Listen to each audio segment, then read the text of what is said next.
Bismillahirrahmanirrahim. Assalamualaikum warahmatullahi wabarakatuh. Alhamdulillah. Alhamdulillahi binikmatil iman wal islam wa arsadana bihidayatil Qur'an wa yaj'alana insyaallah minal muti'ina salihina ila yaumil qiyamah. Ashhadu an la ilaha illallah wa ashhadu anna Muhammadan abduhu wa rasuluh. Allahumma sholli ala Muhammad wa ala ali Muhammad. Ma'asyiral muslimin wal muslimat rahimakumullah. Buat kebahagiaan buat kita semua, orang-orang yang beriman berkumpul di majelis dengan suasana yang cukup berdesakan. Rasanya tak sanggup kipas angin menyejukkan suasana kita. Tapi insya Allah iman di hati kita membuat kita tetap bertekun-tekun untuk di majelis ini.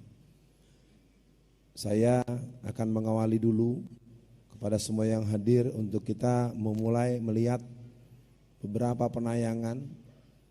Yang pertama, sedikit mengenal saya secara proses perang opini di dalam media televisi, bagaimana PKI itu bangkit dan kita berhadapan dengan gerakan mereka sudah sejak lama. Kita lihat prosesi yang pernah terjadi. Baik, kita akan lihat proses pengkaderan yang kemudian memunculkan mahasiswa-mahasiswa dari perguruan Islam justru menjadi orang yang cenderung simpatisan, bahkan mematut diri sebagai kader yang berpaham komunisme. Mari kita saksikan.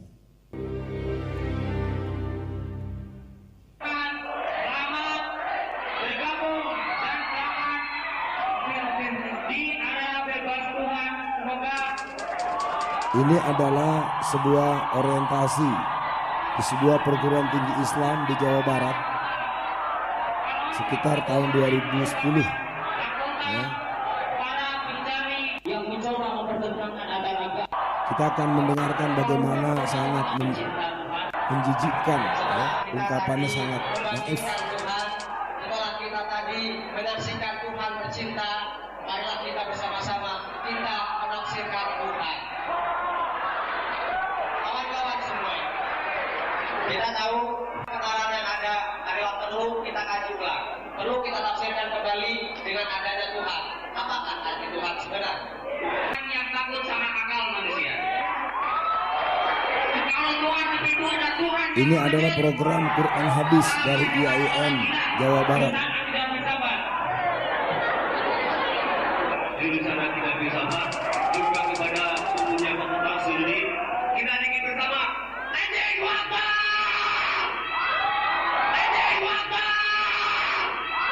يريدون أن يطفئوا نور الله بأفواههم ويأبى الله إلا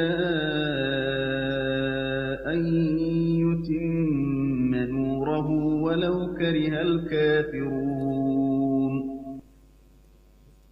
Nah, mudah-mudahan dengan pengantar beberapa tayangan tadi, jamaah siap bahwa kita sedang berada di suasana yang semestinya bukan acara seperti ini. Acara kita mestinya sudah berbicara siapa melatih apa, berapa senjata yang harus kita siapkan di dekat-dekat rumah kita, ya, berapa pedang yang harus kita asah. Kita inventarisir di sekitar Sragen ini siapa yang dulu bapaknya PKI, kakeknya PKI, kemana saja kegiatan dia tiap harinya. Karena kader-kader itu sudah bergerak jauh, sementara kita masih berdebat, masih bilang PKI-nya ada apa tidak. Hari gini ngomong PKI nggak laku. Ya, saya akan bacakan dulu dari apa yang sempat saya abadikan dalam buku saya yang terakhir. Yang pertama, dalam satu halaman buku saya mengabadikan statement orang yang dia adalah staf pejabat di Kementerian Kementerian Tenaga Kerja dan Transmigrasi. Dia punya kalimat begini dalam buku hariannya, tanggal 16 April tahun 1996. Partai sudah berdiri, 31 tahun terkubur, dibantai, dihina, dibunuh, dilarang, diawasi, dikhianati, sekarang dibangun kembali. Jadi PKI ini sudah dianggap hidup sejak tahun 1996 oleh kader-kadernya. Sementara kita baru membahas di 2017 tentang kebangkitan PKI. Tidak apa-apa, yang jelas kita coba pahami bagaimana tokoh tua mereka dengan tegas mengatakan, seorang pelanjut DN Aidit dengan terang mengatakan, ya nanti kalau yang berminat bukunya ada di depan. Jika saya mati sudah tentu bukan berarti PKI ikut mati bersama dengan kematian saya. Tidak, sama sekali tidak. Walaupun PKI sekarang sudah rusak berkeping-keping, saya tetap yakin ini hanya bersifat sementara. Dan dalam proses sejarah nanti PKI akan tumbuh kembali. Sebab PKI adalah anak zaman yang dilahirkan oleh zaman. Sudisman, Komite Sentral PKI, ketika sidang Mahmilub 1967. Di tangan saya ini ada ADART hasil Kongres PKI yang terakhir. Jadi sulit kalau kita lalu bicara kemudian cuma sekedar ramai, kemudian terus pulang, padahal mereka sudah menghitung, mereka sudah membunuh, mereka sudah melakukan identifikasi. Kita lihat slide kita dari halaman demi halaman. Mulai. Ya. Kita lihat konsolidasi gerakan mereka sejak tahun 66 sampai 96. Tahun 1966 pemerintah mengeluarkan TAP MPRS nomor 25 atau 66 yang persis dalam persidangan paripurna di DPR MPR saat itu disahkan pada tanggal 5 Juli tahun 1966. Hari ini tanggal 10 Januari ini merupakan hari bersejarah bagi angkatan 66. Ini adalah hari tumbangnya, hari Tritura, ini adalah hari perjuangan yang pernah mengerti bagaimana 3 tuntutan rakyat, diantaranya adalah bubarkan PKI. Ya, kita lihat proses eksistensi kembali PKI. Ditemukannya buku harian Dita Indahsari yang saya bacakan tadi. Dita Indahsari itu adalah nama orang pejabat pemerintah, staf ahli Kementerian Tenaga Kerja yang sekarang sedang menjabat, dari menterinya yang bernama Hanif Dakhiri dari Partai Kebangkitan Bangsa PKB. Orang ini dulunya juga menjadi staf ahli dari Muhaimin Iskandar yang juga dari PKB. Pertanyaannya, kalau seorang menteri mengangkat staf ahli, kira-kira sang menteri kenal tidak dengan orang itu? Paham tidak dengan sejarah ideologinya? Artinya silakan pikir sendiri. Yang kedua, deklarasi PRD menjadi partai tanggal 31 Mei 1996. PRD merupakan sebuah gerakan yang mulanya bernama Pergerakan Rakyat Demokratik. Didirikan pada tahun 1994. Kemudian berubah menjadi Partai Rakyat Demokratik dalam rangka persiapan sebagai penguat untuk gerakan penghancuran kantor PDI yang terjadi pada tanggal 27 Juli tahun 1997 di Jalan Diponegoro nomor 60. Ini artinya sebuah catatan buat semua bahwa gerakan-gerakan mereka mengalami metamorfosis, mengalami rekonstruksi, dan kita akan melihat apa dan bagaimana lanjutannya.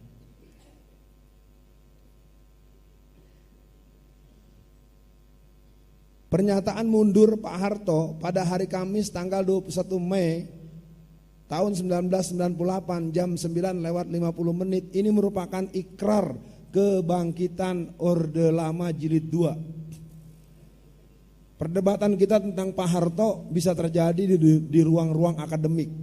Perdebatan kita tentang Pak Harto bisa terjadi di ruang-ruang tulis menulis, tetapi secara faktual mundurnya Pak Harto, maka kaum PKI itu muncul bagaikan kuda Troya.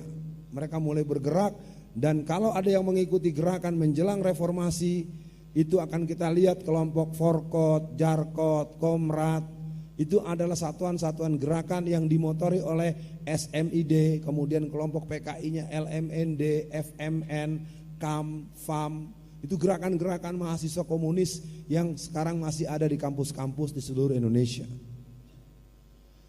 Mari kita lihat rangkaian yang tidak pernah dibahas. Pembunuhan tokoh Islam di bulan Maret sampai Mei 1998 dengan tuduhan dukun santet.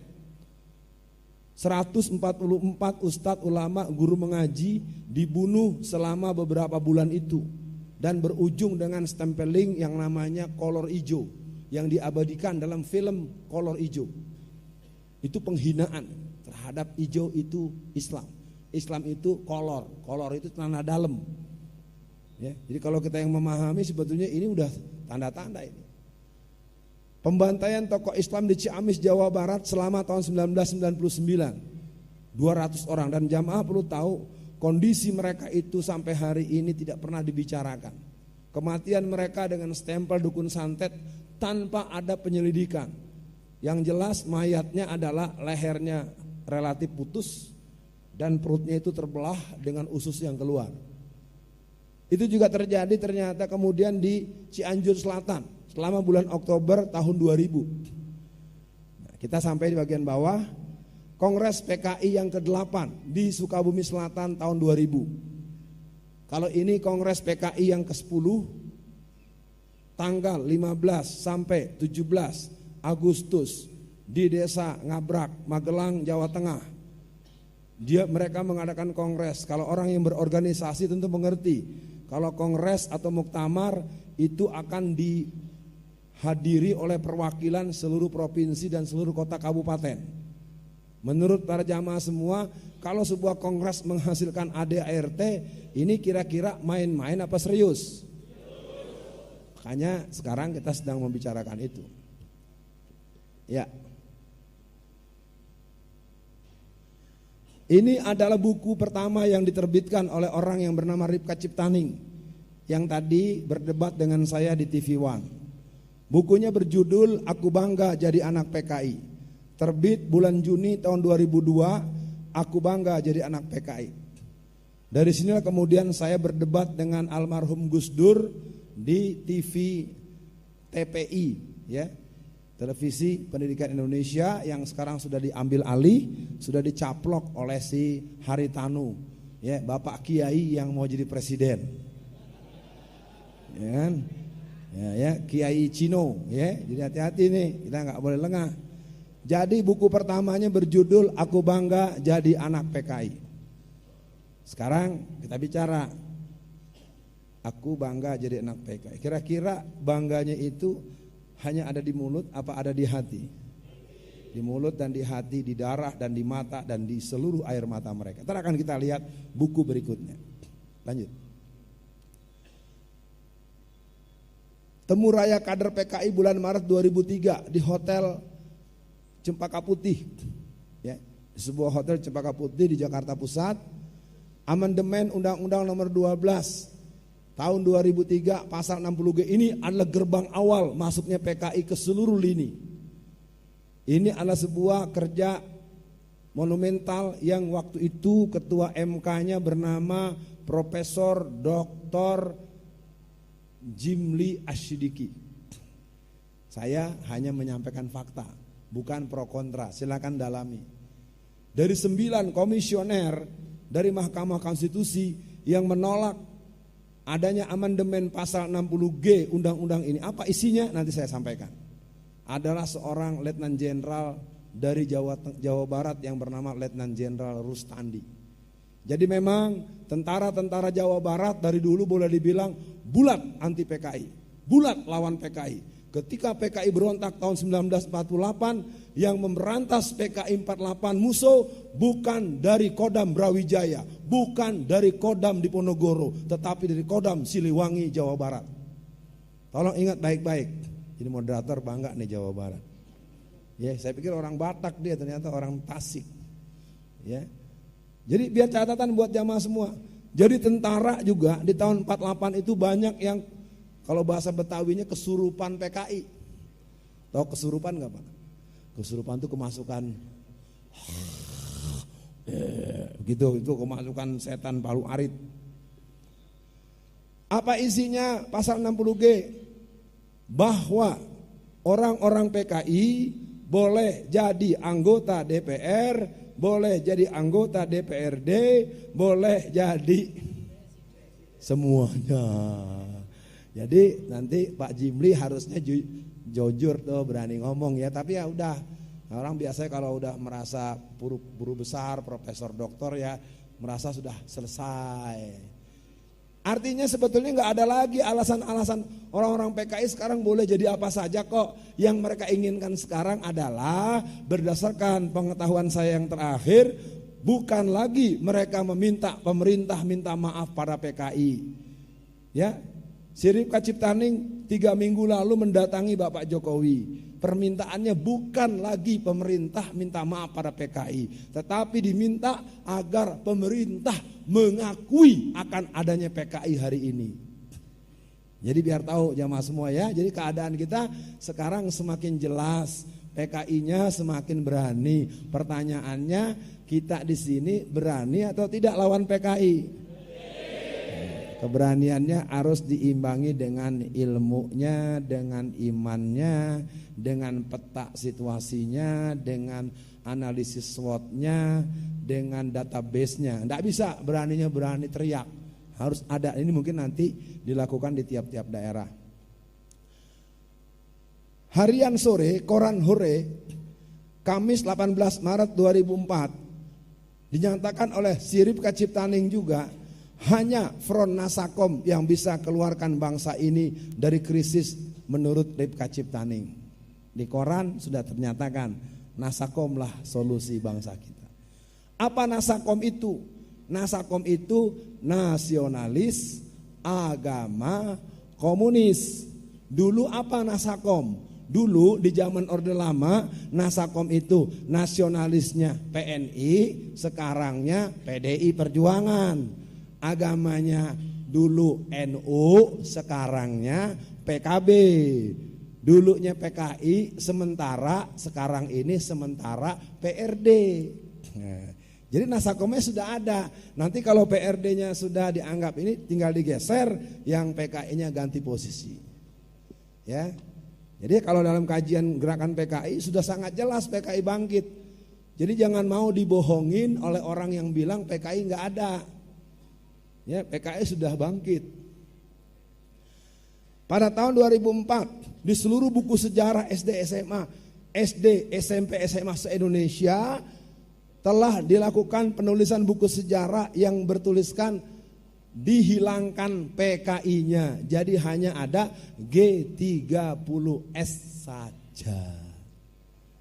Jadi waktu itu saya, Alfian Tanjung, bersama Pak Taufik Ismail, bersama Kiai Haji Abdul Rashid Abdullah Syafi'i, almarhum Kiai Haji Yusuf Hasim, ada bersembilan kalau tidak salah ingat. Kita mendatangi Profesor Dr. Bambang Sudibyo untuk mempersoalkan kenapa kata-kata PKI hilang dari buku sejarah kita di tahun 2004. 2004 kesini sudah berapa tahun? 13 tahun. 12 yang berselang. Judicial Review kader PKI ke Pengadilan Negeri Jakarta Pusat, sebanyak 500 kader PKI berdemonstrasi mendatangi proses Judicial Review ke Pengadilan Negeri Jakarta Pusat, tempat Ahok diadili yang pertama dan kedua. Kan nonton TV ya? Itu di situ tuh yang Jalan Gajah Mada itu datang sekitar 500 kakek-kakek yang usianya 70 tahun, 80 tahun, mereka menuntut pemerintah agar memberikan kompensasi buat keluarga besar PKI, satu orang sebanyak 950 juta sampai 2,5 miliar. Jadi pemerintah harus membayar untuk kader inti PKI sebanyak 13 juta, total member PKI pada masa dibubarkan tahun 66 itu sebanyak 20 juta. Jadi pemerintah harus menyiapkan sekitar 20 sampai 25 ribu triliun untuk keluarga besar PKI. Kalau dia bisa mencabut TAP MPRS nomor 25 tahun 66. Jadi kalau yang nggak ngerti ini bahaya. Sementara anggota DPR RI hari ini mendekati kurang lebih 100 orang adalah keluarga besar PKI. Dari Ripka Ciptaning, dari Rike Diah Pitaloka, dari Nur Suhud Banyuwangi, dari Budiman Sujatmiko, dari Oki Asokawati P3. Oki Asokawati itu ayahnya adalah AKBP Anwas PKI golongan A, polisi PKI tahun 60, namanya Anwas, punya anak Oki Asokawati, sekarang anggota DPR RI dari P3. Siapa lagi? Murdayapo. Murdayapo itu adalah anggota Baperki PKI tahun 60-an. Sekarang anggota DPR RI dari Partai Demokrat. Dia adalah suami dari Hartati Murdaya. Jadi sudah nyebar. Nah, kalau mereka sudah menyebar, lalu lama-lama nanti 2019 bertambah terus sampai quorum, kira-kira TAP MPRS nomor 25 tahun 66 bisa dicabut apa tidak? Nah, kalau itu dicabut, akibat pertama PKI tidak salah. Kan TAP MPRS nomor 25 tahun 66 berisi bahwasanya PKI merupakan partai terlarang, organisasi yang bersamanya dianggap terlarang. Jadi kalau sebuah peraturan yang melarang dicabut, berarti tidak terlarang lagi. Maka berarti PKI tidak salah. Karena ini proses hukum, kalau PKI tidak salah, yang salah siapa? Yang salah umat Islam dan TNI, terutama Angkatan Darat. Kalau TAP MPRS nomor 25 tahun 66 dicabut, kompensasi yang diminta oleh 500 orang ini harus dipenuhi. Pemerintah harus mengeluarkan APBN sebanyak 20 sampai 25 ribu triliun untuk memberi biaya ke keluarga besar PKI untuk menebus penderitaan mereka, katanya. Yang ketiga, kalau TAP MPRS nomor 25 tahun 66 dicabut, secara otomatis pada pemilu kemudiannya partai yang berlambang paru arit diperbolehkan ikut pemilu demi hukum. Bahaya tidak? Kenapa pada diam saja? Kenapa tidak pernah dibahas? Kenapa sudah begini baru panggil Alfian Tanjung? Mana dia perwakilan Golkar yang katanya anti PKI? Mana dia orang P3? Mana PKB? Mana PKS? Mana tokoh-tokoh yang katanya jadi anggota DPRD? Kenapa nggak diterangkan yang begini? Ya sudah, nggak bisa salah-salahan. Kita teruskan saja. Ini buku yang kedua. Buku yang kedua berjudul Anak PKI Masuk Parlemen. Terbit September 2005. Buku karangan Ripka Ciptaning yang berjudul Anak PKI Masuk Parlemen. Kalau sudah begini keadaannya, apakah akan ada lagi yang bilang bahwa kebangkitan PKI itu mimpi di siang bolong? Ini udah serius. Yang belum terjadi leher disembelih. Yang belum terjadi disuruh bikin lubang lagi. Padahal sudah terjadi. Saya ceritakan ya, satu kasus di Cianjur Selatan. Peristiwanya tanggal 16 April tahun 2011. Sudah lama belum 2011? Ya belum lama dibandingkan 65, 66 kan. Adalah seorang ustadz di Cianjur Selatan, alumni Madinah. Dia seorang LC yang sangat paham agama. Di kampung di sebuah daerah di Cianjur Selatan itu ada warga yang dibimbing oleh salah satu tokohnya menyatakan pergi haji tidak usah ke Mekah karena dia sudah punya Ka'bah sendiri. Ya, kalau orang Syiah kan Karbala ya. Ini mungkin kandang kambing kali dijadiin apa ya, atau kandang sapi. Itu kan ustadz itu ngamuk. Bagaimana Anda mengerti tentang pelaksanaan umroh dan haji? Ini salah, diserang terus oleh ustadz. Ini bapak ini akhirnya mengalami apa yang kita khawatirkan. Rupanya karena tokoh-tokoh itu dulunya adalah bapak, kakak, moyang, bapak, abang mereka, empok mereka, mbak mereka, kang mas mereka itu rata-rata PKI. Jadi mereka menipu. Suatu hari mereka kirim utusan menemui sang ustadz. Ustadz, ini masyarakat ini mau insaf, mau tobat, tidak akan lagi menyembah berhaji di dekat itu. Wah, ustadznya gembira, sumringah. Ayo naik motor saya. Ternyata di perjalanan menuju tempat itu mereka sudah siapkan tambang. Pak Ustadz itu sudah dijerat lehernya dan dia dimasukkan ke dalam lubang bersama motornya dan dibenamkan dengan tanah dan mati dikubur hidup-hidup tahun 2011. Jadi mereka sudah mulai itu muncul. Maka untuk masyarakat Sragen segera bincangkan dengan para sesepuh. Yang tua juga jangan suka gini. Alfian itu lahirnya kan tahun 67, saya ini umur 80. Lah bapak umur 80 kenapa gak kasih tahu masyarakat? Bangkit begini. Kalau gitu saya gak boleh ngomong soal PKI. Berarti ustaz gak boleh ngomong maulid Nabi. Emang udah hidup zaman Nabi? Ini kan kadang-kadang lebay. Kalau seseorang tidak lahir di masa peristiwa itu dianggap tidak boleh bicara. Karena saya lahirnya tahun 67, saya bahas PKI dipersoalkan. Memangnya ustadz-ustadz yang bahas tentang maulid Nabi udah hidup zaman Nabi? Udah belum? Gak ada. Siapa coba? Mau disebut siapa yang paling senang di sini? Ustadz Wijayanto, sama umur saya pantaran, tua dia sedikit.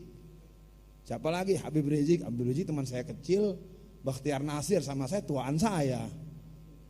Ya ustadz-ustadz yang kita punya tahu namanya itu juga sering bicara tentang maulid Nabi, tentang kisah Nabi, sahabat Nabi. Enggak pernah hidup zaman Nabi. Artinya pembahasan soal PKI kita teruskan. Lanjut. Yang jelas kita ada tanya jawab ya. Nanti buat semua jamaah siap-siap. Saya punya waktu cukup panjang, mudah-mudahan nanti.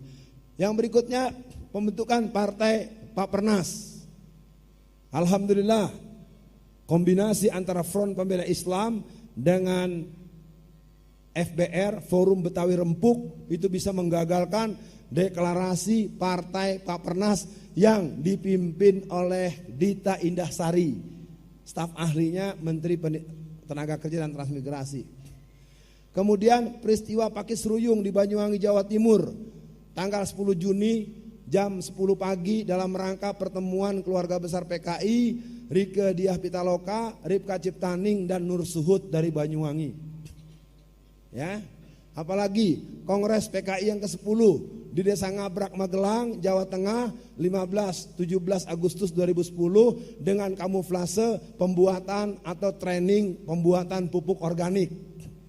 Hasilnya dia bilang istilah mereka ini K10. Pimpinannya bernama Teguh Karyadi, Wahyu Setiaji. Ini dua nama ini umurnya baru 39 tahun, jauh lebih muda dari saya. Ya, ada dua nama yang sekarang memotori gerakan ini. Dua-duanya ini anak Semarang, Jawa Tengah. Ya, yang satu namanya Wahyu Setiaji, anaknya itu mirip anak LDK, wajahnya wajah santri, tapi otaknya PKI. Dia akses internasional. Kalau Teguh Karyadi tinggal di Semarang, ayahnya adalah seorang kader PKI tahun 50-an 60-an, masih hidup sampai sekarang. Ya, dia banyak melakukan penataan di Plumbon, menata kuburan-kuburan dengan mengatasnamakan syariat Islam. Tapi itu untuk membangun kembali semangat emosional kader-kader PKI yang telah banyak dibunuh pada tahun-tahun 50, 60, 70-an. Apalagi LKS, Lembar Kerja Siswa PKN SMU Sukabumi 2012. Indonesia mengembangkan sendiri ideologi bangsa yang dinamakan komunisme. Jadi di pelajaran sekolah anak-anak sudah mulai difamiliarkan istilah-istilah dan pilihan-pilihan alternatif untuk mengelola negara. Dan saya tahu sampai hari ini LKS PKN itu tidak pernah ditarik dari peredaran. Jadi artinya guru-guru yang PKI, ahli sejarah yang PKI, pejabat-pejabat dinas pendidikan yang PKI, mereka memberikan ruang yang luas. Termasuk dihilangkannya film G30S PKI di televisi. Tidak ada argumentasi yang bisa diterima. Saya coba tanya ke Kementerian Menko Info, enggak ada penjelasan. Saya tanya kepada Mendikbud, enggak ada penjelasan. Jadi film ini dihilangkan atas doktrin, atas komando dari keluarga besar PKI yang menggunakan format KKM. Apa itu KKM? Kerja di kalangan musuh. Ya, jadi jangan kira para jamaah, ini di ruangan ini juga ada kader PKI yang bersama kita. Iya, karena mereka punya proses pengkaderan KKM, jadi harus duduk sama-sama. Jangan pernah ngaku PKI, sholatnya yang rajin, pura-pura, jidatnya hitam, jenggotnya panjang, itu banyak kasus. Nanti pembahasan itu nanti untuk TOT atau pembekalan khusus kita bisa belajar bagaimana mencirikan kader-kader PKI. Dan memang sekarang formulanya adalah komunis putih. Komunis putih seperti tadi, dari IAIN, program Quran Hadis, tapi berani dengan teganya anjing hu akbar, na'udzubillah. Tadi kita dengar sendiri. Ditetapkannya Mei sebagai hari libur nasional. Libur nasional 1 Mei ditetapkan tahun 2014 merupakan praktek daripada rekomendasi Kongres Komunis Internasional di Perancis tahun 1916. Jadi libur nasional, libur 1 Mei sebagai libur nasional adalah dipenuhinya terlaksananya agenda PKI. Jadi PKI sudah menggolkan libur nasional 1 Mei. Nanti ada yang lain kita lihat berikutnya. Lanjut.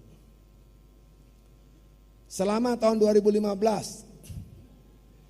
hari ulang tahun PKI yang ke-95. Kapan PKI ulang tahun? PKI ulang tahunnya tanggal 23 Mei. Dia dinyatakan lahir tahun 1920. Kalau keberadaan paham komunisme dibawa oleh HJMF Snefliet. Snefliet ini datang ke Indonesia tahun 1913. Dia seorang karyawan PT Kereta Api dari Semarang bersama Brexma dan teman-temannya. Kemudian menggembleng orang-orang model Semaun, Darsono dan lain-lain. Dan kemudian mereka dikenal sebagai peletak dasar gerakan komunis.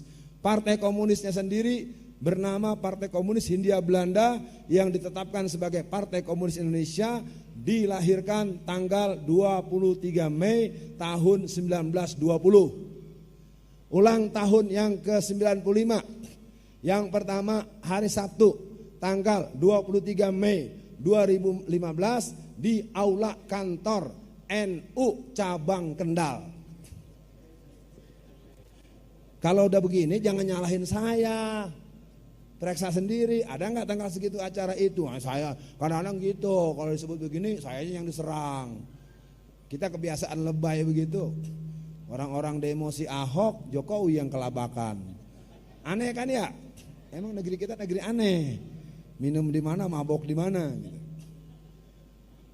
Yang kemudian Ahad 24 Mei 2015 di Parakan Temanggung dilakukan peringatan hari ulang tahun PKI yang ke-95.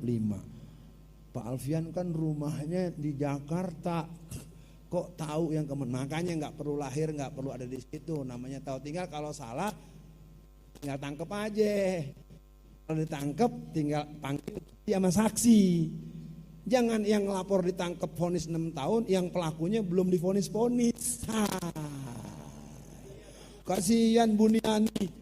Padahal yang mengupload bukan hanya Buniani, yang lain juga udah upload. Ya, jadi negara kita ini negara aneh bin ajaib. Itu tadi nih moderator sudah bilang, STNK naik, ya kan? Menteri Keuangan nggak ngaku, Kapolri nggak ngaku, Presiden pura-pura bingung. Ini kok ketinggian ya?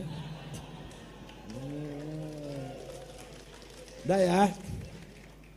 Pemutaran film senyap. Nah ini buat jamaah saya kasih tahu. Saya karena sering dengar film ini kan memang mengisahkan betapa mulianya orang PKI. Orang PKI itu mulia, orang PKI itu soleh-soleh. Ini udah bikin pusing kepala saya nih ya, aneh gitu ya. Ternyata film ini banyak ditonton karena sutradaranya orang Amerika. Kita ini kalau orang Amerika, walaupun dia bodoh, walaupun dia idiot, walaupun dia nganggur, itu banyak yang suka. Makanya artis-artis wanita Indonesia tuh kalau punya pacar orang bule sebodoh amat biarpun pengangguran. Ya kan? Oh no, Gaston siapa tuh? Yang si itu kan pengangguran. Jadi pokoknya pengangguran gak apa-apa dah, yang penting orang bule. Nah saya tanya sama Bapak Taufik Ismail, Pak Taufik kenapa sih film Senyap begitu dahsyat, begitu booming, begitu rating? Dia panggil saya Alfian. Alfian, itu film gak ada mutunya. Sutradaranya pun di Amerika gak kepake, filmnya pun gak pada laku di Amerika. Jadi seorang sutradara yang bego, yang blow on, yang tidak berkelas, lalu bikin film di Indonesia laku. Kenapa? Karena sutradaranya Amerika gitu loh. Kita kalau Amerika, walaupun dia orang gila juga penting Amerika. Namanya goblok namanya itu ya. Jadi Senyap ini film gak mutu. Kalah dengan film G30 SPKI Arifin Senur. Itu riset loh para jamaah.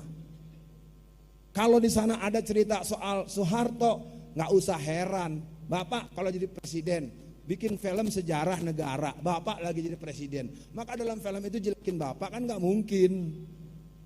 Paham? Iya, bukan saya dukung Soeharto, orang saya P3 dari dulu. Iya, kalau Soeharto kan Golkar ya. Ya, tapi nggak ada hubungan, tetap aja kita bicara soal PKI hari ini. Karena P3 juga nggak ngurusin gini, malah P3-nya dukung si Ahok. Bicaranya amar ma'ruf nahi mangkur. Ribet itu, ribet. Nggak bisa jadi pemimpin partai Ka'bah, mesti diganti gambar Ka'bah dengan gambar babi itu ya. Buat dia, buat si Jan Farid, bukan buat saya mah tetap Ka'bah gambarnya, orang saya kader. Nah, peringatan HUT RI ke-70 tahun 2015 di Pamekasan, Madura. Di mana lagi? Di Jember, Payakumbuh dan di Taman Indonesia itu dikibarkan bendera Palu Arit. Anak-anak bernyanyi-nyanyi dengan berkibar Palu Arit. Ada foto DNID, Nyoto, Bono, Maruto, Darusman. Waduh, di Jember begitu juga, di Payakumbuh Sumatera Barat begitu juga. Nah, kalau di Taman Mini Indonesia ini bikin grafiti. Bikin grafiti gambar-gambar yang berhubungan dengan Palu Arit segala macam. Kongres PRD yang ke-8 pada tanggal 24-26 Maret tahun 2015 di Hotel Akasia Jakarta Pusat. Ini daerah yang mungkin dikenal bagi anggota Dewan Dakwah, itu Jalan Keramat Raya atau Muhammadiyah PWM DKI Jakarta, itu seter itu. Di Salemba UI, dekat Salemba UI. Apalagi ini yang agak berat yang bawah nih, terbit buku Sejarah Kiri untuk Pemula pada bulan Oktober 2015. Bukunya tebalnya 612 halaman, beratnya 2 kilo kurang 1 on. Saya nggak mau bawa berat bawanya berat harganya. Ya ini aja kan belum tentu juga kan. Ya ini aja kan belum tentu juga pada pengen punya. Yang jelas saya katakan buku ini merupakan kabar yang detail. Sistematika kebangkitan PKI, tahapan PKI, ciri-ciri hasil kongres para ulama melawan PKI tahun 57, TAP MPRS nomor 25 tahun 66, Undang-Undang nomor 27 tahun 1999. Jadi dengan tebal 138 halaman, buku ini bisa jadi pegangan buat yang ingin memahami tidak sekedar emosional. Ya, ada nanti di depan urusannya dengan yang jaga. Lanjut. Siap-siap tanya jawab ya. Aksi PKI tahun 2016. Mereka awali dengan acara belok kiri fest. Jadi markas PKI di Jakarta itu ada 2. Yang satu adalah kantor LBH Jakarta. Catat baik-baik, rekam, upload di YouTube. Markas PKI Jakarta ada di kantor LBH Jakarta. Satu lagi ada di kantor Komnas HAM. Itu 2 kantor itu adalah markas tempat bersarangnya PKI-PKI baru, PKI-PKI lama, PKI-PKI yang serius membangkitkan kembali PKI. Ya, kalau mau marah hadapin saya, mana dia tuh pengurus LBH-nya sama pengurus Komnas HAM-nya. Karena mereka terus yang belain tuh PKI-PKI itu. Ya. Pada tanggal 28 Februari sampai 5 Maret 2016 sekaligus peluncuran buku Sejarah Kiri untuk Pemula. Pertemuan nasional. Nah, ini buat jamaah semua, pahami organisasi yang namanya YPKP. Ya, YPKP ini adalah yayasan semacam perlindungan korban pembantaian pembunuhan tahun 65. Ini yang memimpin namanya Bejo Untung. Bejo Untung ini umurnya sekitar 67 atau 70 tahunan. Badannya masih kekar dan dia sangat PKI betul. Mestinya kalau orang model gini diadu sama yang seumuran ya, kita liatin. Berani gak nih? PKI lawan anti PKI, suruh berantem. Jangan seperti kemarin itu pendukung Ahok. 1 lawan 1 bilang dikeroyok. Malu deh. Ya, dicepol sama anak FPI 1 aja kelengor. Bentar ya, bilangnya saya dikeroyok. Ahok datang. Pas Ahok datang, TV menyiarkan menurut data bahwa yang luka-luka bukan dikeroyok, tetapi duel 1 lawan 1. Ahok nyesel datang nengokin dia. Ya, payah dah. Udah ya, jadi Bejo Untung kemudian dia ngacir. Ya, baik. Kita akan akhiri.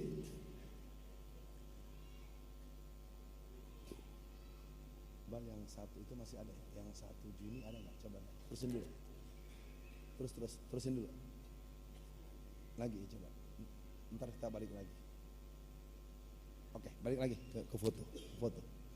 Nah ini walaupun anak-anak Taruna Muslim jumlahnya nggak banyak, gabungan kita cuma 40 orang dengan FPI, dengan GPI, tapi kita bikin heboh karena mereka punya pertemuan simposium PKI tanggal 18-21 April di area Duta Jakarta Pusat dekat Patung Tani.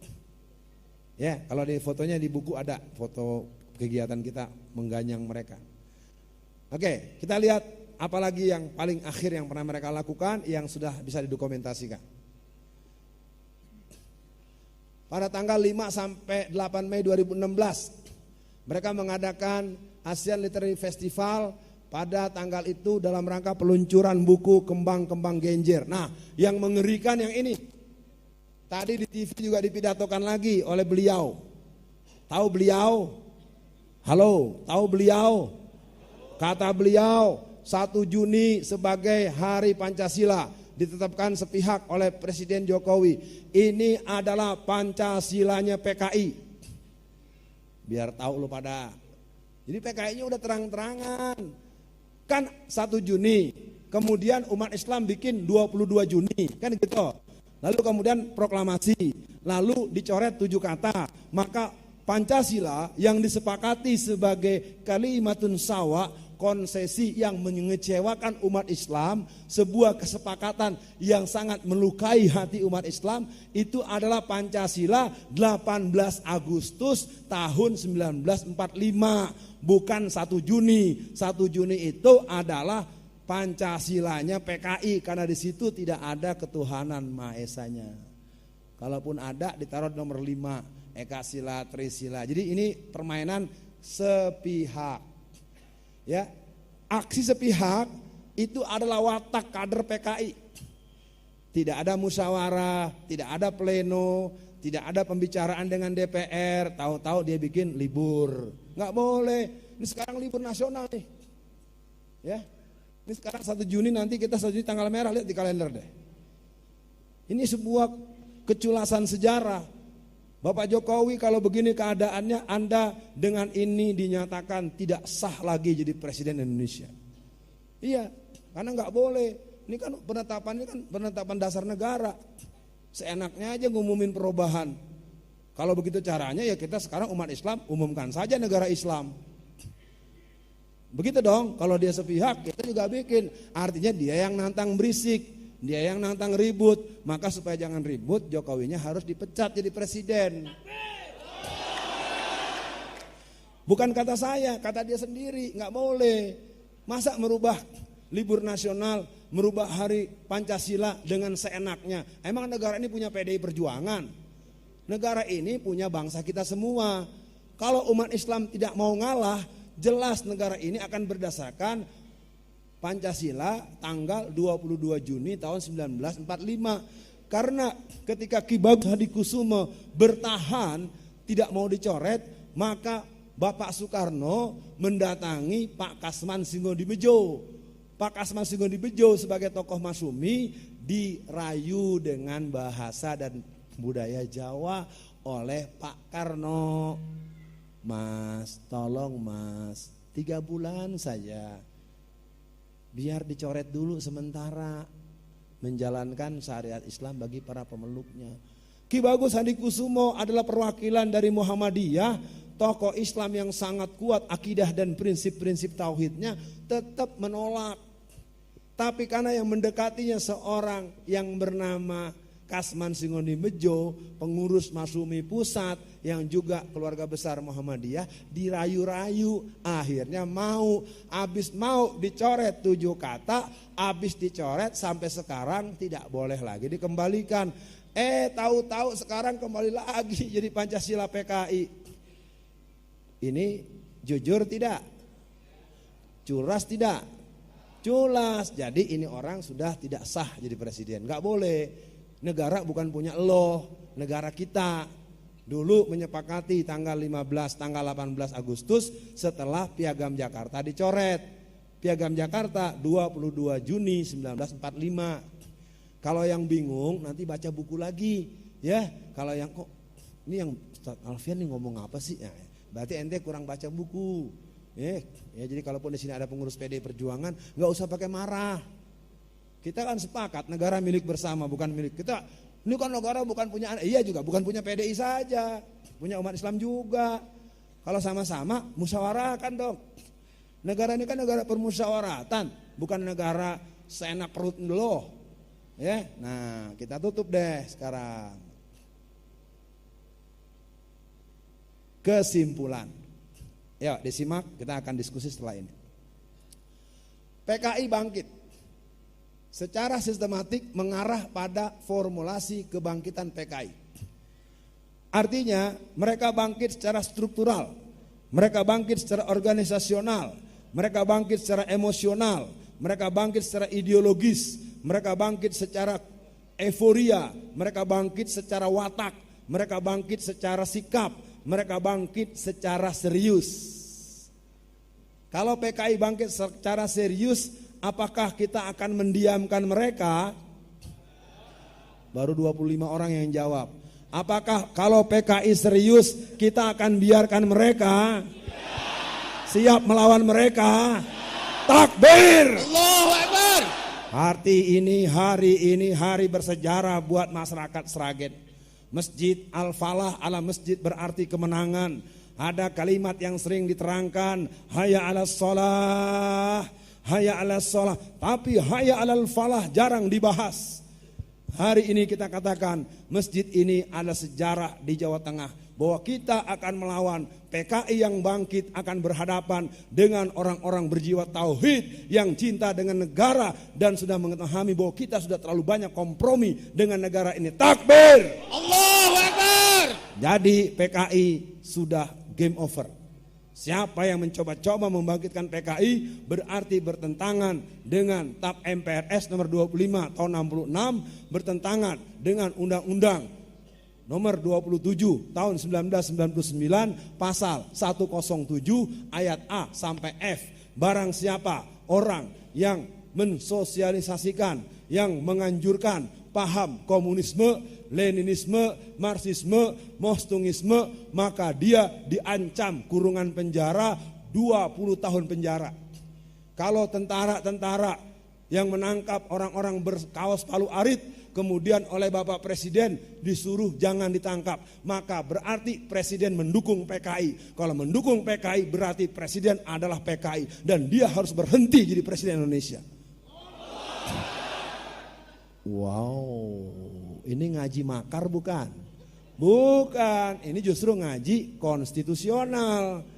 Kita kan bicara peraturan yang kita sepakati. Jangan enak aja ganti libur jadi 1 Juni. Mas, emang negara punya mbahmu. Ya ini seenaknya aja. Jadi buat semua harus paham bahwa kita membahas ini bukan manas-manasin, bukan marah-marahan, bukan ngajak berantem, enggak. Ya. Jangan suka katanya partai demokrasi tapi tidak demokratis. Ya, ayo dong tanya sama diri sendiri. Kalau demokratis itu ada musyawarah, ada pembahasan, main libur aja sembarangan. Nah, ini gaya PKI. Nah, bagaimana nanti kita tanya jawab ya. Yang berikutnya, harus dilakukan perlawanan baik secara konstitusional, struktural dan kultural. Jadi semua masyarakat dengan adanya pengajian ini jangan ada yang gentar sedikit pun di hatinya. Tahu-tahu di luar dihadang oleh Satgas PDI Perjuangan. Anda bilang, Mas, negara punya bersama bukan punya lo doang. Ya, konstitusi TAP MPRS masih berlaku. Undang-Undang nomor 27 tahun 99 masih berlaku. Jadi kalau ada zaman sekarang, saat sekarang orang mendukung PKI, berarti bertentangan dengan TAP MPRS nomor 25 tahun 66, berarti bertentangan dengan Undang-Undang nomor 27 tahun 1999, dan orang itu kena delik hukum harus dituntut 20 tahun penjara. Ya, ini kadang-kadang kita ini suka kalah mental sama mereka.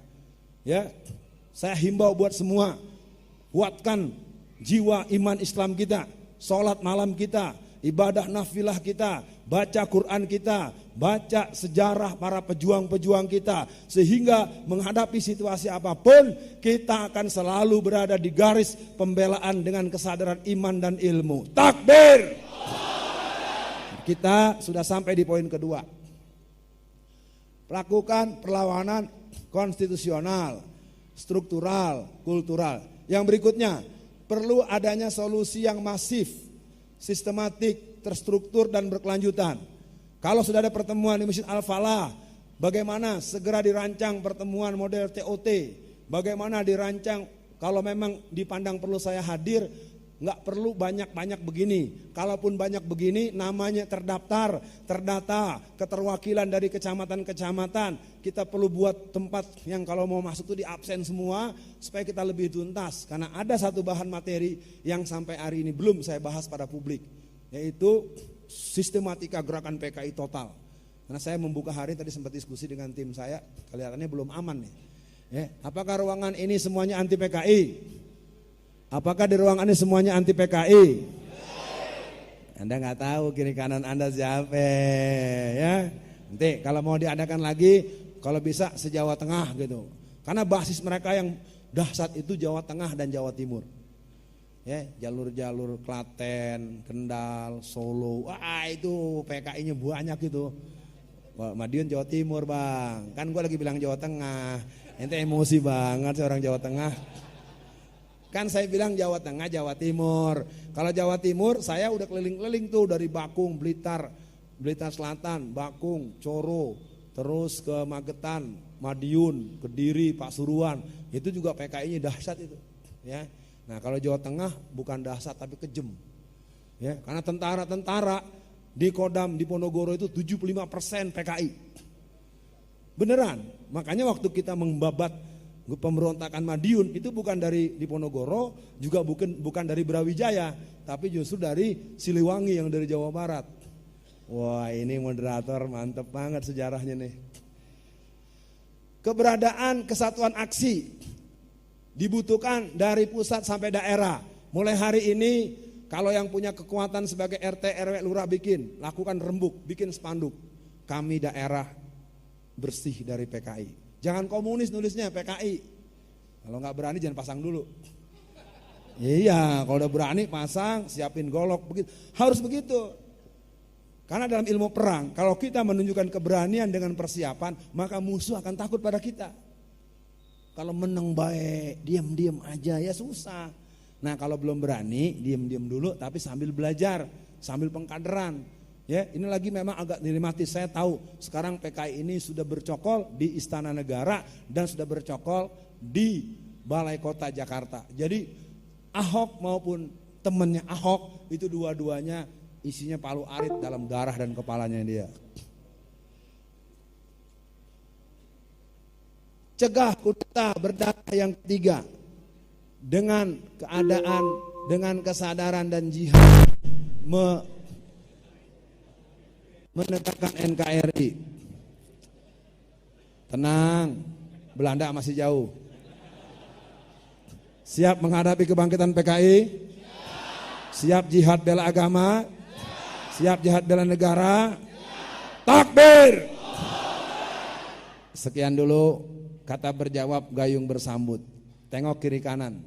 Ya, jangan sampai tahu-tahu ngomong-ngomong tahu-tahu pisaunya keluar lagi ya. Hati-hati ya. Ya, ini juga saya nih udah siap nih. Ya, kalau ada yang 1 lawan 1 saya lawan. Kalau banyak saya ngumpet. Kalau banyak kan susah ngindar. Kalau 1 lawan dulu. Oke, semua akan diatur oleh moderator. Tadi moderator udah ngasih bisik. Ada narasumber yang gak bisa diatur sama moderator. Sekarang saya taat sama moderator agar diatur. Silahkan.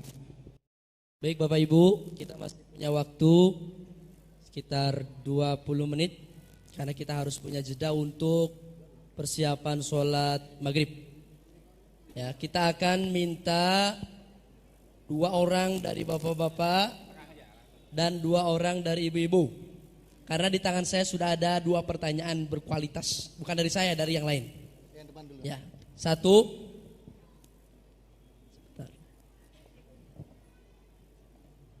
Belakang ada? Ya, 2. Silakan Pak, maju Pak. Maju saja. Ya, yang belakang maju saja agar bisa nanti setelah yang pertama. Silakan Pak, sampaikan. Ya, Assalamualaikum warahmatullahi wabarakatuh. Nama saya Mustafa dari Karanganyar Sambung Majan. Saya akan menanyakan Pak, karena kejadian ini sudah begitu kritis saya pahami ya. Bagaimana untuk antisipasi dan persiapan kita sebagai warga negara Indonesia Pak untuk mengantisipasi ini semua. Saya kira pertanyaan saya hanya itu saja, mudah-mudahan bisa dijawab dengan baik. Yes, sekian, terima kasih. alhamdulillah alamin. Terima kasih, berarti antisipasi Ustadz. Selanjutnya. Bismillahirrahmanirrahim. Semuanya Assalamualaikum warahmatullahi wabarakatuh. Waalaikumsalam warahmatullahi wabarakatuh. Ini Ustadz, saya ingin bertanya, saya nama Beni Mulyono dari Sambung Macan. Pertanyaannya, langkah apa yang sudah ditempuh untuk mencegah PKI bangkit lagi dan apa yang bisa kami lakukan untuk membasmi para PKI itu? Sekian pertanyaan dari saya. Wassalamualaikum warahmatullahi wabarakatuh. Ya. Untuk yang ibu-ibu nanti ada ya speaker menghampiri, angkat tangan Bu. Ya, 1. Ada lagi? Sebelah kanan ada ibu-ibu? Kalau tidak ada, cukup akan saya bacakan untuk pertanyaan berikutnya. Ya.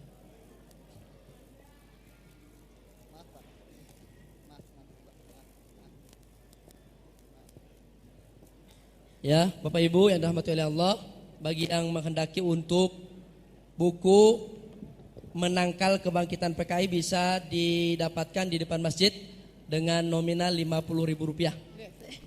Langsung nggih. Silakan. Terima kasih. Assalamualaikum warahmatullahi wabarakatuh. Di sini saya ingin menanyakan, nama saya Dwi Astuti dari Sukodono. Ustadz yang saya hormati, sekarang di era teknologi yang modern ini berseliweran di media sosial antara itu yang benar dan yang salah. Kita tidak bisa menyeleksi, yang fakta apa yang hoak kita juga tidak tahu, baik itu dari informasi pemerintah maupun dari masyarakat biasa maupun dari ulama maupun dari tokoh. Untuk itu kalau ulama mana yang bisa kita ikuti? Kalau itu pejabat mana informasinya yang bisa kita ikuti? Kalau itu dari tokoh ormas mana yang bisa kita dengar suaranya? Karena memang sekarang hampir tidak kita bisa membedakan antara yang benar dan yang salah. Selanjutnya, kalau informasi seperti ini, sebatas mana kita bisa atau kita diperbolehkan untuk mensosialisasikan ke umat lebih luas? Karena biasanya sekarang ini menjadi hal yang sensitif. Ada apa-apa dimonitor, ada apa-apa kita ditangkap, ada apa-apa kita selalu dipantau. Jadi Ustadz selaku intelijen mungkin ada batasan-batasan yang ketika kita menyampaikan di masyarakat itu nanti yang boleh dan tidak boleh kita bisa membatasi. Sekian, terima kasih. Assalamualaikum warahmatullahi wabarakatuh. Waalaikumsalam warahmatullahi wabarakatuh. Terima kasih Bu. Pertanyaan dari jamaah. Ustadz, nama-nama yang disebutkan adalah data pelaku-pelaku, pengikut-pengikutnya. Kenapa tidak diseret ke meja hukum Indonesia, ada apa? Dan yang kedua, mengapa Ustadz Alfian memilih jalan dakwah ini tentang menyadarkan umat terhadap PKI? Padahal semua tahu banyak incar musuh bakal diapa-apain, terutama dari kalangan PKI. Jazakumullah khairah. Silakan Ustadz, kita masih punya waktu sampai jam 6:15. Buat yang punya kesempatan menyimak, ikuti dengan baik karena memang pertanyaan ini menjadi gizi buat kita. Penanya pertama Pak Mustafa dan Mas Beni agak mirip. Mungkin pembicaraan kita, kalau boleh saya curhat di forum ini.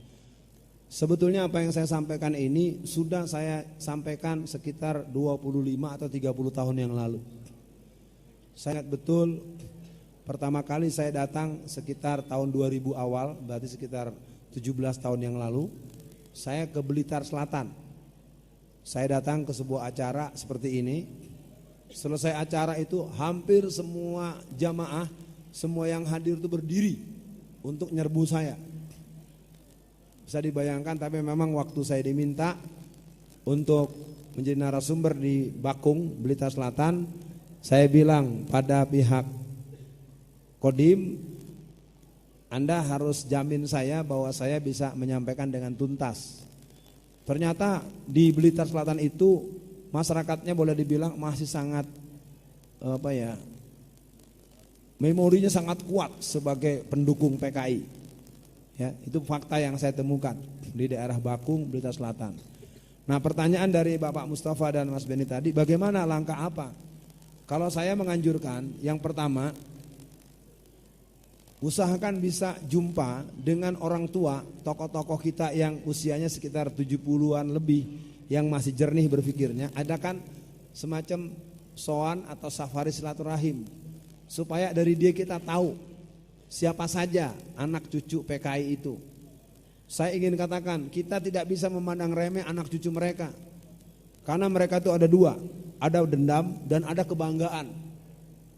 Ada dendam dan kebanggaan. Jadi mereka ada yang punya cita-cita kembali untuk membalas dendam kematian ayahnya.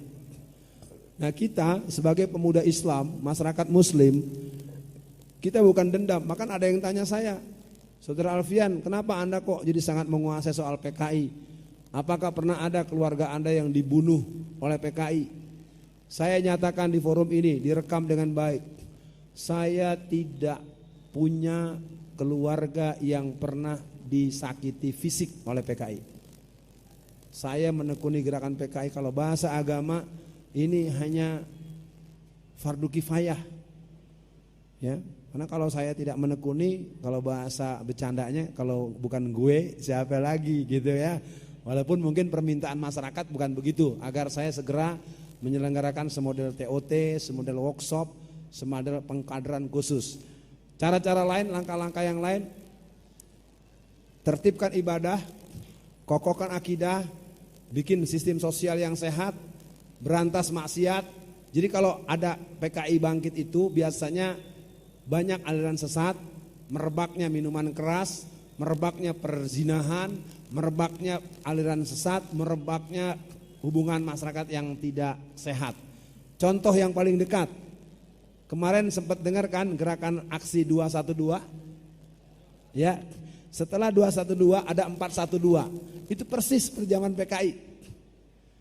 Kalau 212 itu pemuda Ansor, pemuda Muhammadiyah, kami, kawi, kagi, kasih. Mereka dengan yel-yel, ganyang PKI, ganyang PKI. 412 itu persis dengan orang-orang PKI tahun 64-65. Kencing sembarangan, makan berantakan. Persis Pak, saya dikasih tahu sama bapak-bapak yang kasepuhan, Alfian ini persis tahun 64-65. Banyaknya aliran sesat. Dan saya juga kasih isyarat banyaknya bencana alam di daerah yang tidak biasa ada bencana. Bima yang kemarin banjirnya sampai menenggelamkan rumah, itu daerah yang sepanjang sejarah Bima tidak pernah ada banjir. Garut yang ada bencana alam seperti itu, di Garut itu air itu aneh. Kali Cimanuk, sungai Cimanuk itu di bawah. Tapi yang kena banjir itu di atas, jadi menurut saksi mata tuh air tuh naik ke atas lompat. Wah udah susah. susah, otak kita nggak bisa nerima. Tapi itu saksi mata. Makanya semua jamaah di sini, udah sekarang saatnya. Kalau menurut saya, kan ada yang bilang, Saudara Alfian, Anda kok ketakutan sih ada PKI bangkit? Saya bilang, saya bukan takut, justru saya berani. Kalau saya takut, saya diem, saya bersembunyi. Kalau bahasa Betawi saya ngumpet, saya diem aja. Itu namanya takut. Justru karena saya berani. Saya bisa sebut nama mereka, saya bertanggung jawab. Karena pernah saya ditelepon oleh seorang kader PKI yang seumuran sama saya, namanya Andi Arief. Tahu Andi Arief? Andi Arief itu pernah jadi komisaris PT POS. Andi Arief pernah jadi ketua Badan Penanggulangan Bencana Nasional, pejabat. Telepon saya. Halo, Saudara Alfian, Anda sering menyebut nama saya di mana tempat dalam pembahasan PKI. Anda akan saya laporkan ke polisi. Wah, saya mau dilaporin polisi sama si Andi Arief. Mulanya saya nggak punya nomor dia di handphone saya. Jadi kan saya tanya, maaf ya Pak, ini nomor siapa? Kok belum udah ngancem mau nangkep saya? Memang ini siapa? Saya Andi Arief. Anda sudah keterlaluan menyebut nama saya terus menerus. Oh, Andi Arief, anak Lampung yang pada tahun 1988 menyatakan I'm is young generation PKI. Hahaha, berarti Anda masih ingat Pak Alfian? Kalau gitu kita tahu sama tahu aja deh. Tadinya mau nangkep kagak jadi tuh bocah. Jadi memang kader PKI itu biasa menggertak. Jadi kalau teman-teman semua siap melawan PKI, maka baca buku ini sebagai pegangan bagi yang punya kesempatan beli. Minimal jadi pengetahuan dasar, ciri-ciri, tanda-tanda, tahapan-tahapan. Bagaimana menghadapi mereka itu minimal. Nah yang lainnya buka di YouTube. G30 PKI, kalau bisa di-download. Satu lagi operasi pemberantasan PKI Blitar. Segera di-download, bagus itu. Saya hanya ingin katakan buat saudara semua, PKI bangkit.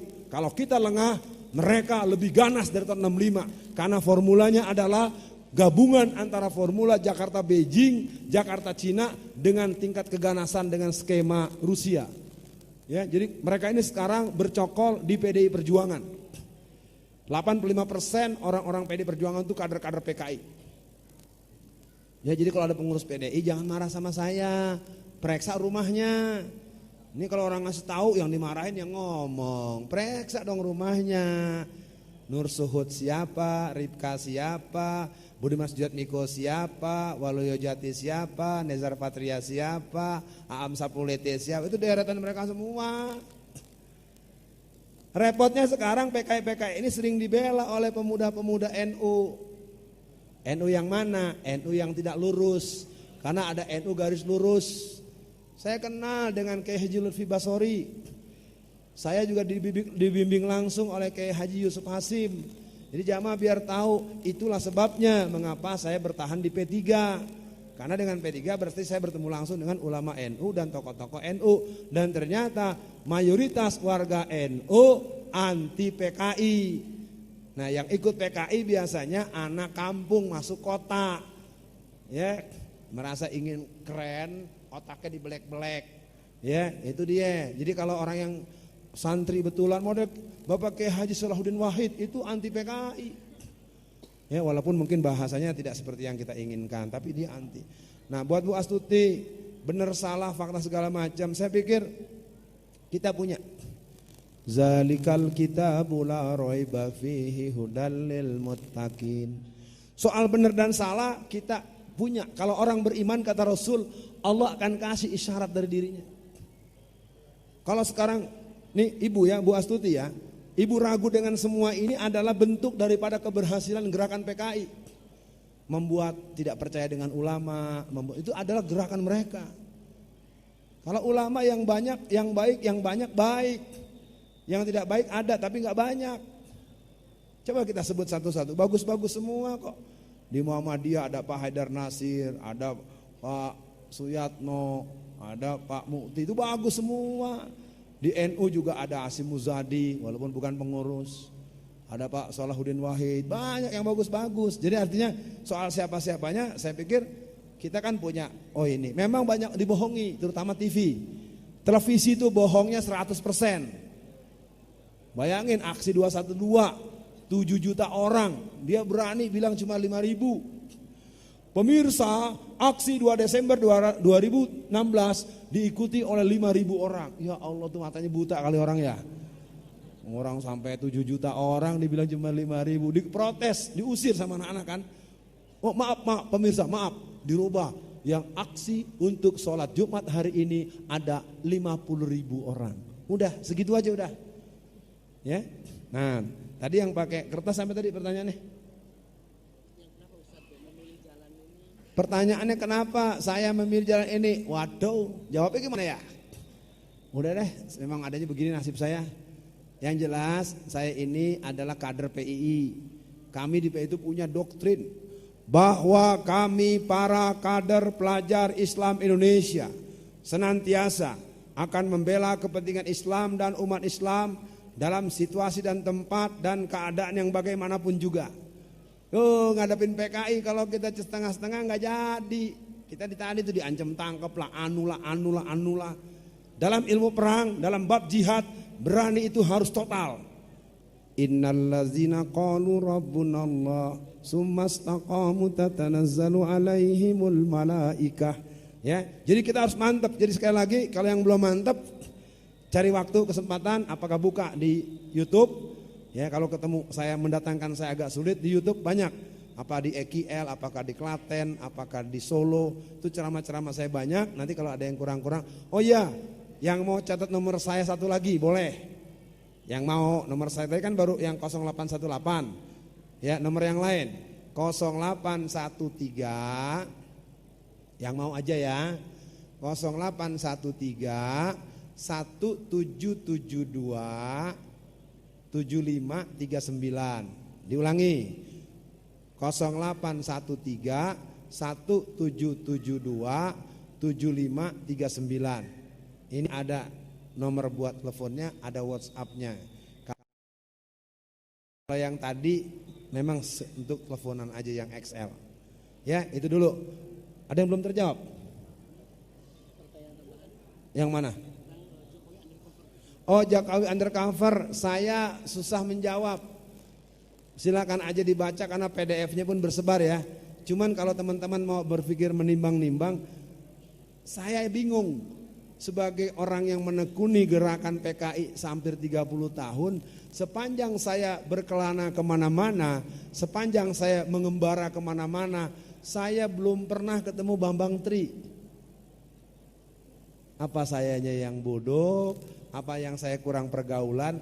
Saya cuma mau kasih tahu dulu tahun 71 ada yang namanya komando jihad. Bapak-bapak pernah ingat komando jihad? Yang belum saya kasih tahu. Dulu ada komando jihad, itu bagus, digerakkan oleh Gemuis. Tapi tahu-tahu komando jihad jadi liar. Karena dipimpin oleh siapa? Imron. Imron ini pemuda preman yang nakal, preman yang berandalan, preman yang bergajulan dari Medan. Lalu oleh intelijen diberangkatkan ke Madinah, disekolahkan 2 tahun. Akhirnya pintar bahasa Arab, segala macam, pulang ke Indonesia, ceramahnya keras, menghasut pemerintah, menghasut rakyat, pengikutnya banyak. Akhirnya sekitar tahun 80-an dia membakar kantor polisi Cicendo Bandung. Gara-gara dia galak, berani, pengikutnya banyak, akhirnya anak-anak muda, ustadz-ustadz muda banyak yang ditangkap. Sementara orang tidak pernah kenal lagi di mana adanya si Imron. Saya tidak bilang Bambang Tri sama dengan Imron, cuma saya secara jujur belum pernah ketemu dia selama 30 tahun mengurusi urusan PKI. Mudah-mudahan ada kesempatan ketemu, tapi ya memang saya heran juga ya. Kalau orang sama-sama kan minimal ketemu seminar bareng, atau dia tanya saya sudah berusaha akses dia tapi nggak dijawab-jawab. Ya, itu saja, saya tidak tahu. Dan Bambang Tri katanya sudah ditangkap, katanya sama dengan kasus obor rakyat. Ya, obor rakyat masih ingat gak obor rakyat? Tapi kan begitu aja, nggak ketahuan penyelesaiannya. Habis. Nah, kalau sudah habis, waktunya udah habis juga. Belum? Masih ada waktunya? Oh masih sedikit ya. Yang mana Ibu? Udah, kan era teknologi, benar salah, fakta, hoak, ulama, pejabat, ormas. Oh sosialisasi, ya. Sosialisasi kalau saya himbau, pengetahuan yang Anda punya banyak itu, jangan harus Anda berpikir harus aku yang menyampaikan, jangan. Anda pertama sowan dulu ke tokoh yang berpengaruh. Ya, syukur-syukur kalau Anda punya rezeki beli ini 2, kasih dia 1. Pak, tolong baca ya. Ntar datang lagi Pak, bagaimana pendapat Bapak? Nah ini ada ADART, cuma ada 1. Kalau ini dibagi, Anda dituduh kader PKI. Anda tidak punya, Anda ntar nggak tahu mana. Ini sekarang 1 ini saya kasih siapa nih? Takmir ya. Ya, nanti ingat ya kalau fotokopi jangan sampai kelupaan. Nanti Anda dikiranya kader PKI karena ini memang pedoman bagaimana membangun PKI. Ya, aneh bin ajaib ya. Ya Allah, nih ntar kasih ke takmir ntar ya. Dah, apa lagi? Udah kan? Ya. Silakan, masih ada 1 lagi, 2 lagi. Cukup. Ini moderatornya. Ya. Bapak Ibu yang dirahmati oleh Allah, di tangan saya ada beberapa pertanyaan tapi sebenarnya sudah terjawab tadi tentang Jakarta undercover, Jokowi undercover, kemudian tentang hukum. Ya, kemudian ini Ustadz terkait dengan aliran-aliran sesat. Kemudian semacam ISIS. Ada yang bertanya Ustadz, mohon diberi penjelasan. Terima kasih. ISIS ini sama dengan teroris di Indonesia. Dua-duanya sinetron. Ya, yang bentuk ini adalah jaringan intelijen Kristen, intelijen sekuler. Ya, jadi kesian umat Islam ini mayoritas tapi tertindas. Saya coba ajak omong, ikuti omongan saya, dengarkan. Orang yang dituduh teroris pasti ada 2 cirinya. 1, orangnya baik. Tetangganya kan bilang, orang baik loh. Tuh, 1. 2, rumahnya ngontrak. Ngontrak loh, gitu segitu terus tuh. Saya suka bilang, kalau orang baik kenapa jadi teroris? Tuh.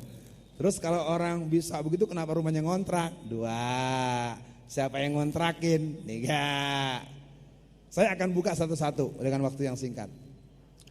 Tanggal 14 bulan Januari 2016 ada peristiwa bom Sarinah. Pernah dengar? Pemirsa, terjadi ledakan bom di Jalan Sudirman. Saya bilang, saya anak Jakarta Pak. Jalan Sudirman hari kerja, apalagi itu hari Kamis, tanggal 14 bulan Januari, itu hari kerja. Kok bisanya tahu-tahu Sarinah jadi kosong? Siapa yang kosongin? Yang kedua, yang mau ngebom selfie-selfian dulu. Mau ngebom selfian dulu. Ya elah. Karena kita terus dibombardir sama Metro TV. Pemirsa, ini adalah, akhirnya otak kita tercuci. Nah itulah para jamaah, kenapa masyarakat perlu mendatangkan narasumber-narasumber langsung secara fisik, biar ada klarifikasi. Terorisme itu ada, tapi jangan sama dengan orang Islam. Peledakan pusat perbelanjaan Alam Sutra di Tangerang Selatan, meledak pusat perbelanjaan, toko-toko hancur. Pemirsa, telah terjadi peledakan bom yang telah dilakukan. Ternyata pemuda gereja. Benar, saya mau kasih tahu aja, sering begitu. Enaknya aja tuh polisi ngomong, jelas langsung dibilang pemuda Islam. Banyak kasus-kasus yang sebetulnya bukan kita pelakunya. Baik di Indonesia maupun di luar negeri. Jadi buat teman-teman semua, ISIS ini adalah bentukan Hillary Clinton. Dia bekerja sama dengan Mossad, bekerja sama dengan badan intelijen di berbagai negara. Dan ISIS ini biasanya orang generasi awalnya adalah generasi yang kalau dilihat pola hidupnya Kalau nggak percaya, Anda coba telusuri mereka generasi awal, itu kalau di baju itu rata-rata bertato. Saya sekarang, saya jawab, mohon jawab, saya bertanya, apakah teman-teman kenal dengan aktivis yang bersemangat jihad? Kenal tidak? Bertato tidak? Gak mungkin. Kalau jihadis gak mungkin bertato, paling jidatnya hitam. ISIS, pasukan ISIS ini banyak yang bertato. Tapi ingat ya, ISIS generasi pertama. Saya ingin sampaikan sebuah arahan dari seorang pakar sejarah, Profesor Dr. Nakamura dari Jepang. Setiap rencana jahat untuk menghancurkan Islam, untuk mencemarkan nama baik Islam, biasanya berujung dengan kekecewaan. Ternyata umat Islam tidak sejelek yang mereka duga. Kasus penghancuran gedung kembar di Amerika. Kalau mau tahu semua jamaah, di Amerika sekarang tiap tahun masuk Islam itu sekitar 25 sampai 40 ribu orang per tahun. Betulan, biar tahu mereka lama-lama jadi belajar Islam itu apa, ini apa. Jadi ISIS ini sebenarnya alat untuk membuat kita benci dengan lambang bendera Rasulullah. Itu kan ada kan yang dibenci lambangnya kan. Itu asli loh, yang sering dipakai oleh teman-teman yang katanya ISIS itu bendera Rasulullah. Targetnya untuk membuat kita benci kepada bendera yang akan dipakai oleh pasukan Panji Hitam menghadapi perang akhir zaman. Hati-hati, ini tangan Dajjal. Ya, kita jangan sampai menyalahkan yang bukan orang berbuat salah. Memang ini permainan. Orang pakai kaos dengan lambang La ilaha illallah dengan tulisan persis seperti yang dinisbatkan kepada ISIS, belum ditembak mati oleh Densus, jeger kan gitu. Sementara yang berlambang Palu Arit malah di satu desa di Batang tahu kan Batang, Pekalongan, pokoknya Jawa Tengah juga, itu ada kasus sekitar 4 bulan yang lalu. Di sebuah desa itu ada ancaman dari seorang tokoh mantan PKI, tokoh PKI lama. Dia mewajibkan satu desa untuk menggunakan kaos Palu Arit selama 2 hari berturut-turut. Serius nih, berani tuh bapak itu. Gak ada yang lawan dia. Masyarakat takut semua pada pakai kaos Palu Arit semua. Sekarang saya tanya jamaah di sini, kalau nanti Anda di kampung Anda, di desa Anda ada tokoh masyarakat, apapun orang tua, apakah partai tertentu, dia mewajibkan Anda menggunakan kaos Palu Arit, apakah Anda akan pakai? Anda akan lawan? Takbir! Itu dulu kita tunjukkan bahwa kita ngerti. Jadi kembali soal ISIS itu adalah sosis. Teroris itu adalah telur asin. Ya, saya bisa terangkan beneran. Ya, makanya kalau orang model saya udah nggak diundang lagi di TV sekarang, karena biasanya mereka sering berdebat kalah, karena nggak berdebat, ya nggak dipanggil. Alfian Tanjung, Munarman, Al Khattab, Rizik, kita nggak dipanggil lagi. Bukan karena kita juga manusia biasa, kita bisa salah, kita bisa khilaf, kita bisa lupa, tapi kita punya otak. Jadi teroris ini adalah permainan Holose, Wenas, dan Joris Mere. Jadi di kalangan Kristen ada komando, Laskar Kristus, habisi Islam dengan bersenjata. Jadi mereka punya program untuk menghabisi umat Islam, bekerja sama Palu Arit, bekerja sama Salib, bekerja sama Bintang David. Yang bisa melawan mereka hanya pasukan jihad yang cirinya mereka terbiasa subuh berjamaah dan seterusnya amal-amal yang disunahkan. Habis. Rasanya waktunya terlalu menanggung, saya cukupkan saja. Saya mohon maaf, nomor kontak sudah ada. Apa lagi? Oh, doa.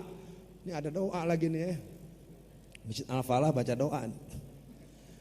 Baik jamaah semua, 3-5 menit kita manfaatkan untuk berdoa.